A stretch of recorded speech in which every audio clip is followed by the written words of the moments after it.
લોકસભાની ચૂંટણીને હવે ગણતરીના દિવસો બાકી રહ્યા છે ત્યારે રાજકીય પક્ષો દ્વારા જોરશોરથી ચૂંટણી પ્રચાર કરવામાં આવી રહ્યો છે, જેમાં ભાજપના ઉમેદવાર રંજનબેન ભટ્ટ દ્વારા આજે ફેક્ટ ફાઇન્ડરની ટીમ સાથે વાત કરવામાં આવી હતી અને આગામી ચૂંટણીમાં તેઓની જીતનો વિશ્વાસ વ્યક્ત કર્યો હતો. વડોદરા લોકસભાની ચૂંટણીમાં હાલ થોડા દિવસ બાકી છે. પ્રચાર પૂરજોશમાં ચાલી રહ્યો છે. આપણી સાથે ભાજપના ઉમેદવાર રંજનબેન ભટ્ટ છે. આપણે પૂછીશું એમને શું આયોજન છે આગામી 5 વર્ષનું. 5 વર્ષ જે તેઓએ પહેલાં સત્તા ભોગવી ત્યારે શું કામો વડોદરાને થયા તેઓ સાથે આપણે વાત કરીશું. રંજનબેન, હાલ આપણો પ્રચાર ચાલી રહ્યો છે, અંતિમ ચરણોમાં છે પ્રચાર. શું આગામી રણનીતિ રહેશે તમારી? ક્યાં પ્રચાર હજી બાકી છે? જનરલી 4.5 વર્ષ પહેલાં વડોદરા લોકસભાના મતદારો અને મારા કાર્યકર્તાઓ મને ખૂબ વરસાદમાં પણ 41% મતદાનમાં પણ 3.5 લાખ એટલે 3,29,000ની લીડ આપી. 4.5 વર્ષ દેશના પ્રધાનમંત્રી આદરણીય નરેન્દ્રભાઈ મોદીજી વડાપ્રધાન અને એક સાંસદ તરીકે વડોદરાના વિકાસમાં મેં મારી કામગીરી કરી. દેશની પ્રથમ નંબરની રેલ યુનિવર્સિટી વડોદરાને મળી. અમદાવાદથી મુંબઈ જતી બુલેટ ટ્રેનનું ટ્રેનિંગ સેન્ટર વડોદરાને મળ્યું.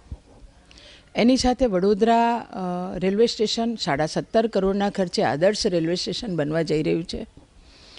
છાયાપુરી રેલવે સ્ટેશનને આપણે સેટેલાઇટ રેલવે સ્ટેશન બનાવવા જઈ રહ્યા છે, એનું પણ શિલાન્યાસ કરી દીધો છે. 10 વર્ષ પછી વડોદરાને 3 નવી ટ્રેન આપવામાં આવી. વડોદરાથી વારાણસી મહામના ટ્રેન, જે વડોદરાથી વારાણસી એટલે વડોદરા પણ પ્રધાનમંત્રી નરેન્દ્રભાઈ મોદીજીની કોન્સ્ટિટ્યુન્સી છે, તેમની કર્મભૂમિ છે. સાથે સાથે વારાણસી પણ વડાપ્રધાન નરેન્દ્રભાઈ મોદીજી ત્યાંથી પણ વડાપ્રધાન તરીકે છે. તો આ બંને કોન્સ્ટિટ્યુન્સીને જોડતા એટલે એક રાજ્યથી બીજા રાજ્ય સુધીની આ મહામના ટ્રેન વડોદરાને મળી છે. એની સાથે વડોદરાથી રેવા, મધ્યપ્રદેશનું રેવા, જ્યાંથી મા નર્મદાનું ઉદ્ભવ સ્થાન છે, તો એ મહામના ટ્રેન વડોદરાથી રેવાની પણ આપણે શરૂઆત કરી. વડોદરાને સેવામાં અમારા લોકો જઈ શકે એના માટે આપી. એ સાથે પેસેન્જર લોકોની માંગ હતી, તો વડોદરાથી અમદાવાદ સંકલ્પ ટ્રેન એ પણ વડોદરાને આપી. આ 3 ટ્રેન 10 વર્ષ પછી વડોદરાને મળી છે. એની સાથે વડોદરા લોકસભા, મારું સાવલી વિધાનસભાનું ડેસર તાલુકામાં દેશની બીજા નંબરની સ્પોર્ટ્સ યુનિવર્સિટી આ વડોદરાને મળી. એથી વધારે કહું તો રેલવે, આપણું એરપોર્ટ, દેશનું બીજા નંબરનું ગ્રીન એરપોર્ટ વડોદરાને મળ્યું. હું જ્યારે સાંસદ બની ત્યારે વડોદરાથી મુંબઈ, વડોદરાથી દિલ્હી આ બે ફ્લાઇટો જ હતી. હવે આપણે વડોદરાથી જયપુર, વડોદરાથી ઇન્દોર, વડોદરાથી બેંગ્લોર, વડોદરાથી હૈદરાબાદ, વડોદરાથી ઘણી ફ્લાઇટ મુંબઈ માટે બી અને વડોદરાથી દિલ્હી જવા માટેની કનેક્ટિવિટીનો પણ વધારો કર્યો.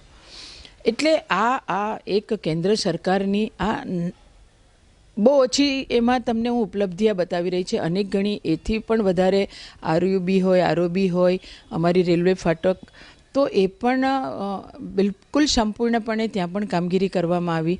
તો આ કેન્દ્ર સરકારમાં જ્યારે આદરણીય વડાપ્રધાન નરેન્દ્રભાઈ મોદીજી વડાપ્રધાન હતા તો વડોદરાની આટલી સુવિધા હું કરી શકી. આટલા વર્ષો કોંગ્રેસનું રાજ હતું, વડોદરાને કંઈ મળ્યું નથી. તો આનો શ્રેય પણ વડાપ્રધાન નરેન્દ્રભાઈ મોદીજીને આપવો પડે. અને એથી વધારે કહું તો જે સાંસદ નિધિ દરેક ગામડામાં, સાવલી વિધાનસભા હોય, વાઘોડિયા વિધાનસભા હોય, દરેક ગામને ટચ કરવાનો પ્રયત્ન કર્યો છે. વડોદરા શહેરમાં પણ એવું કહું, 2-3 કામ મારા સાંસદ નિધિમાંથી કહું, મોટા આમ તો વોર્ડે મારું અનુદાન છે, પણ બેબી સ્વિમિંગ પુલ, જે મારા ટાબરિયાઓ સ્વિમિંગ પુલમાં નાહી શકે, તો એ પણ 50 લાખના ખર્ચે આપ્યું. વડોદરા એ વૃક્ષ પ્રેમીનું પણ આપણું વડોદરા શહેર છે. લોકોની એવી માંગ હતી, રંજનબેન અમે વૃક્ષારોપણ કરીએ, પણ પાણી પીવડાવવા માટે અમને ટેન્કર નથી, તો એ ટેન્કર પણ વડોદરા કોર્પોરેશનને 3 આપવાનું કામ કર્યું. ગોત્રી હોસ્પિટલમાં એમ્બ્યુલન્સ આપી. મારા દિવ્યાંગ બાળકો, કારેલીબાગમાં સ્પંદન સંસ્થા છે દિવ્યાંગ બાળકોની, એમની માંગ હતી કે અમારા બાળકોને લાવવા જવા માટેની બસની સુવિધા આપો, એ પણ સાંસદ નિધિમાંથી આપી. એટલે ઘણા એવા કામ જે છે કે સાંસદ નિધિમાંથી રોડ, રસ્તા, પાણી, પેવર બ્લોક આ તો હોય. આદરણીય પ્રધાનમંત્રીશ્રીનો જન્મદિવસ હોય અને એ દિવસે મારા વડોદરા શહેરના ક્યાંક કોકનો હાથ કપાઈ ગયો છે એક્સિડન્ટમાં, કોકની બીમારીમાં કાપવો પડ્યો છે પગ કે હાથ, તો એ બધા જ લગભગ 127 આવા મારા જે દિવ્યાંગ ભાઈઓ છે, અપંગ ભાઈઓ છે, એમને કૃત્રિમ અંગ આપવાનું કામ પણ કર્યું છે. તો આવા અનેક કામ આ વડોદરા લોકસભાના સાંસદ તરીકે કર્યા છે. આગામી જ્યારે ફરીથી મને ભારતીય જનતા પાર્ટીએ દેશના પ્રધાનમંત્રી અને રાષ્ટ્રીય અધ્યક્ષ સાથે મુખ્યમંત્રીશ્રી, નાયબ મુખ્યમંત્રીશ્રી અને પ્રદેશ અધ્યક્ષશ્રીએ ફરીથી આ વડોદરા લોકસભાની સેવા કરવાની તક આપી છે, ત્યારે વડોદરા મારું ઇન્ટરનેશનલ એરપોર્ટ બનાવવું છે. આના માટે રનવે વધારવાની કોઈ જરૂર નથી અને એ ચોક્કસપણે મારું એક લક્ષ્ય હશે અને હું એ સેવા મારા વડોદરા અને મધ્ય ગુજરાતના લોકોને હું અપાવી શકીશ. એની સાથે સયાજી હોસ્પિટલ આપણી ખૂબ સારી હોસ્પિટલ છે, પણ ત્યાં હજી પણ કંઈક સારા કામ કરવાની જરૂર છે, જેનાથી મધ્ય ગુજરાત છેક વલસાડથી આપણી સયાજી હોસ્પિટલમાં લોકો સેવા પોતાની હેલ્થની ટ્રીટમેન્ટ લેવા આવી રહ્યા છે. તો એની પણ સુવિધામાં સારો વધારો થાય એવી મુખ્યમંત્રીશ્રી અને નાયબ મુખ્યમંત્રીશ્રીએ પોતે પણ કમિટમેન્ટ આપ્યું છે. તો એમાં પણ સુવિધાનો વધારો થાય એવી અમે ચિંતા કરશું. બીજું, આ ચૂંટણી દેશના વડાપ્રધાન આદરણીય નરેન્દ્રભાઈને ફરીથી 2014થી 2019માં જે વડાપ્રધાન નરેન્દ્રભાઈએ કરેલા કામો છે એને આગળ ધપાવવા માટેનું આ ચૂંટણી છે, દેશની ચૂંટણી છે, દેશના વિકાસ માટેની ચૂંટણી છે, દેશની સુરક્ષા માટેની ચૂંટણી છે.